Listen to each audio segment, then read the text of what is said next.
여러분 안녕하십니까? 이 시간에는 잠언 27장 말씀 중심으로 드리겠습니다. 창세기 1장 27절의 말씀을 보면 하나님이 자기 형상대로 사람을 창조하시니라 라는 말씀이 있습니다.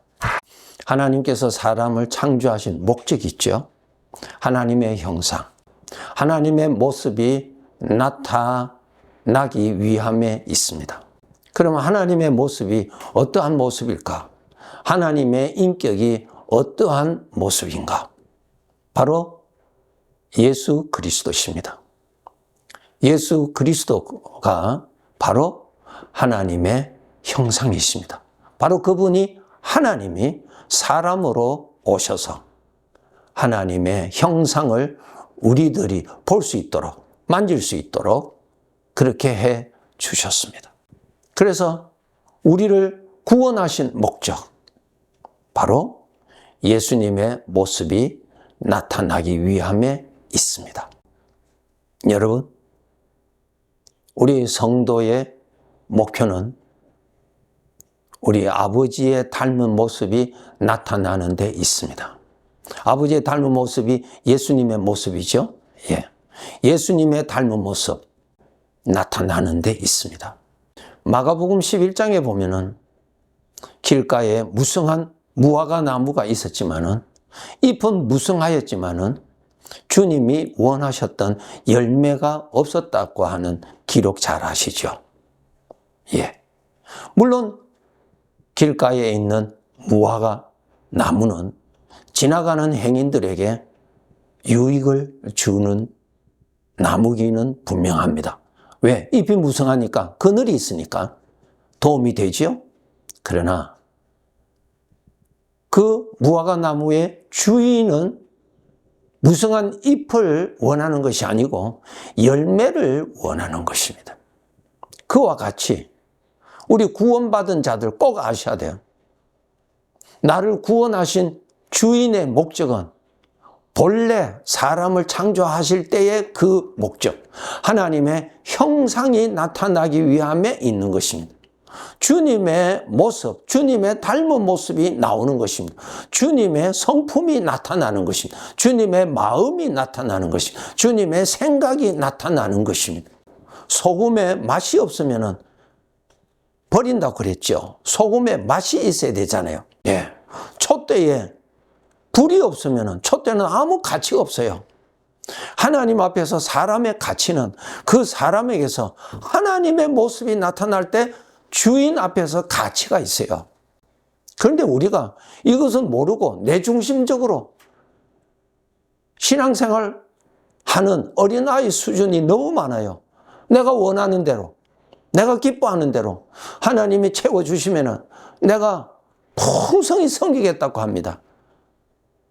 틀렸죠, 여러분? 하나님의 형상이 나타나기 위해서 우리를 구원하셨어요. 그러면 하나님께서 하나님의 형상이 나타나시기 위해서 하나님이 하신 일이 뭐예요? 하나님의 영, 성령께서 우리에게 임재해 계십니다.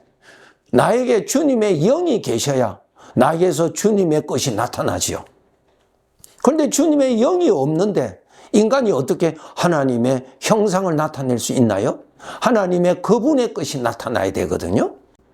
나에게 주님의 영이 친히 오셔서 나에게서 주님의 영이 나타나는 것이 바로 그것이 하나님의 형상이에요. 그러므로 우리 구원받은 자들은 주님의 영, 성령님이 나와 함께 계시는 것을 분명히 알아야 돼요. 그것을 의식해야 돼요. 그리고 내 안에서 사시는 성령님의 사심을 알아야 돼요. 그리고 성령님으로부터 주어지는 생각, 주님으로부터 오는 마음을 알고 그것을 누릴 때야 비로소 주님의 모습이 나타나는 것입니다. 주님이 나와 함께 계심을 알아야 되고 주님의 것인지 죄의 것인지를 분별할 줄 알아야 되고 죄의 것을 누리는 대신에 주님의 것을 누려야 비로소 하나님의 형상, 주님의 모습이 나타나는 것입니다. 그것이 바로 하나님 앞에서 하나님께로부터 인정받는 삶이요 열매가 되는 것입니다. 우리는 알아야 됩니다.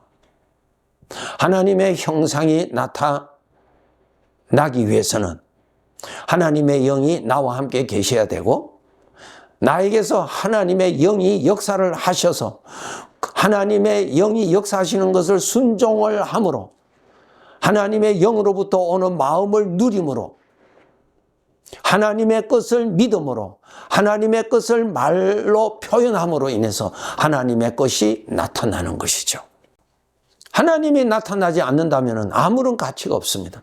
요한계시록 1장 마지막 부분에 보면 교회를 촛대라 비유하셨죠. 촛대는 뭐예요? 촛대 자체에 목적이 있는 것이 아니죠. 촛대에 거기에 불을 두기 위해서 촛대를 만들어 둔 것이에요. 그런데 촛대는 있는데 불이 없다면 그 촛대는 아무런 가치가 없어요. 우리 구원받은 자들 촛대죠. 이 촛대에 빛은 누구예요? 주님이에요. 주님이 계셔야 되는 거예요. 그러면 나에게 주님의 영, 성령님이 임재하셨어요. 그 빛이 나타나려면 성령으로부터 오는 생각을 누릴 때에 빛이 나타나는 것이고, 내 안에서 하나님의 은혜가 나타나는 것을 말로 표현할 때, 주님의 것을 표현할 때 빛이 나타나는 것이죠. 그렇게 살아야 되는 것입니다. 이것이 바로 나를 구원하신 하나님의 목적입니다. 하나님 보시기에 심히 좋았더라, 그 말씀이에요. 골로새서 1장 15절에 보면은 그는 보이지 아니하는 하나님의 형상이요 그랬어요. 예수 그리스도가 하나님의 형상이에요. 그렇기 때문에 주님께서 나와 함께 계시고, 나와 함께 계시는 주님의 것을 내가 누리고, 주님의 것을 표현하고, 주님의 것을 말로 할 때에 그것이 주님의 것이지 내 것이 아니잖아요. 사도행전 2장에 보면은 초대교회에 성령의 충만함이 저들에게 임하였을 때 저들이 방언을 했다 그랬어요. 방언이 뭐예요? 거기에 기록되어 있는 방언은 외국인들이 사용하고 있는 각 나라의 말들을 말하고 있죠. 제자들은 그 외국인들이 사용하고 있는 언어를 배운 적이 전혀 없어요. 전혀 할 줄도 모르는데 저들 입에서 그 외국인의 말을 마구 하는 거예요. 아주 자연스럽게 말하는 거예요.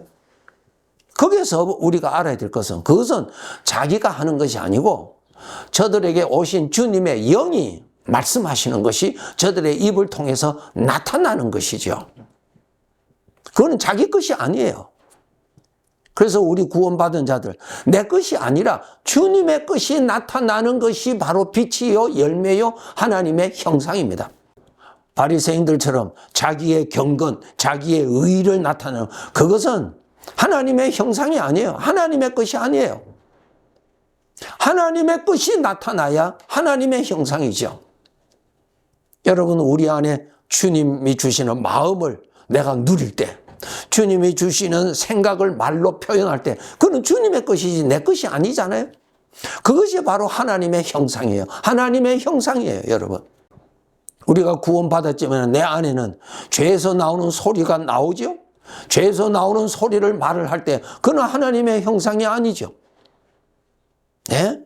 죄에서 오는 생각을 품고 내가 살 때 그것은 그 사람에서 하나님의 형상이 나타나는 거 아니죠. 하나님을 대적하는 것이 나타나는 것이죠. 나에게 나타나는 죄의 것과 주님의 것이 나타나요. 그럴 때 주님의 것을 표현하고 주님의 것을 말을 하고 주님의 것을 누리고 주님을 따라가는 거, 주님과 동행하여 사는 거, 그것이 바로 하나님이 나타나시는, 하나님의 형상이 나타나시는 삶이에요. 그 삶이 바로 나를 구원하신 하나님 앞에서 인정받는 삶이요. 마태복음 6장에 기록되어 있는 대로 하늘에 보물을 쌓아두라, 녹슬지 아니하는 영원한 영광이 되는 것을 쌓아두라고 하는 그 말씀이에요. 주님의 것을 사용할 줄 모르고 주님의 것을 누릴 줄 모르고 주님의 것을 순종하지 아니하고서는 하나님의 형상이 나타날 길이 없습니다. 하나님께서 우리가 이 세상을, 나 자신은 영원히 수억 억 년을 살 나 자신을 이 세상 100년도 안 되는 이 짧은 세상에서 내가 어떻게 하나님의 형상을 얼마나 많이 나타냈느냐에 따라서 영원히 살 나 자신에게 하나님이 주어질 영광이 결정되는 것입니다. 그렇기 때문에 이 나그네 길이 아주 소중합니다. 여러분 이 세상에서 어떻게 살았느냐가 여러분 영원히 결정됩니다. 이전보다 나중에 하나님의 형상이 더 많이 나타나는 사람으로 사는 것이 진정한 복된 사람이요, 하나님께로부터 크게 인정받는 그러한 존재가 되는 것입니다. 갈라디아서 4장 19절의 말씀 보면은 나의 자녀들아 너희 속에 그리스도의 형상을 이루기까지 다시 너희를 위하여 해산하는 수고를 하노니 라는 말씀이 있습니다. 그리스도의 형상, 그리스도의 모습, 주님의 모습이죠. 네. 내 안에 나타나시는 주님의 영의 생각을 품고 사는 것, 주님의 것을 표현하면서 사는 것, 주님의 것과 동행하면서 사는 것, 그것이 바로 주님이 나타나시는 모습이죠. 그러한 삶을 우리가 살아야 합니다. 그래서 우리 성도들은 항상 내 안에 하나님의 형상으로 살아가도록 인도하시는 성령의 인도하심에 항상 신경을 써서 분별할 줄 알아야 돼요. 죄에서 오는 것인지 나의 주님으로부터 오는 것인지, 주님과 동행하면서 사는 것은 하나님의 형상이죠. 에녹은 하나님과 동행하면서 살았다. 하나님과 동행했다는 것이 뭡니까? 하나님을 따라갔다는 것이죠. 하나님을 따라간 것이 바로 하나님이 나타나는 것이죠. 하나님을 따라가는 것이 하나님의 표현 아닙니까? 하나님의 말씀에 순종하는 것이 하나님 표현 아닙니까? 하나님의 마음을 따라서 사는 것 하나님의 표현 아닙니까? 예. 그렇게 살아야 영원한 영광이 주어집니다. 마태복음 11장 29절의 말씀 보면은 나는 마음이 온유하고 겸손하니 나의 멍에를 메고 내게 배우라. 예. 훈련을 해야 되는 거예요. 생각하는 훈련. 우리 일반적으로 내가 왕노릇하고 내가 주인으로 살아요. 거기는 하나님의 형상이 나타날 수가 없어요. 솔로몬은 자기 만족을 위해서 살았잖아요. 그것이 하나님의 형상입니까? 자기 만족을 위해서 사는데? 아니죠. 에녹처럼 하나님과 동행하면서 살아야 돼요. 그래서 주님께서 말씀하셨죠. 나의 멍에를 메고 내게 배우라. 내가 주는 생각을 품고 살아라. 내가 주는 마음을 누리고 살아라. 육신의 마음을 누리지 말고 죄의 것을 누리지 말고 내가 주는 마음을 누리고 살아라. 그것이 바로 너에게서 내가 나타나는 방법이다라는 것입니다. 빌립보서 4장 13절에 보면은 내게 능력 주시는 자 안에서 내가 모든 것을 할 수 있다. 내게 능력이 뭡니까? 하나님이 능력이에요. 하나님과 동행하면서 사는 것, 하나님의 마음을 따라서 사는 것, 하나님의 생각을 누리고 살아가는 것. 우리 성도 여러분 꼭 알고 더 열심히 깨어서 살아야 합니다. 하나님께서 사람을 창조하신 목적은 하나님의 모습이 나타나기 위함에 있고 나를 죄에서 구원하신 목적, 예수님이 나 대신 죽으시고 나를 살려주신 목적은 하나님의 형상, 하나님의 모습이 나타나기 위하여서 그 삶을 위해서 나를 구원해 주셨어요. 그 삶이 이루어지기 위해서 주님께서 영으로 오늘 또 나와 함께 계십니다. 그래서 주님과 동행하면서 사는 것, 주님 따라가면 사는 것, 주님의 생각을 누리면서 살아가는 것, 육신의 것은 버리고 육신의 것은 따라가지 아니하고 주님과 따라가는 것, 이것이 바로 주님의 모습이 나타나는 것입니다. 일평생 우리는 훈련해서 이전보다 더욱더욱 하나님의 형상이 더 잘 나타나는 사람으로 살다가 주님의 부르시는 그날을 맞이해야 될 것입니다. 나라는 존재의 주인은 하나님이십니다. 나의 주인 되시는 그분의 뜻을 여러분이 분명히 알고 그 뜻을 바라보고 주 앞에 섰을 때 주인께로부터 받을 큰 영광을 바라보고 열심히 살아가야 합니다. 네, 감사합니다.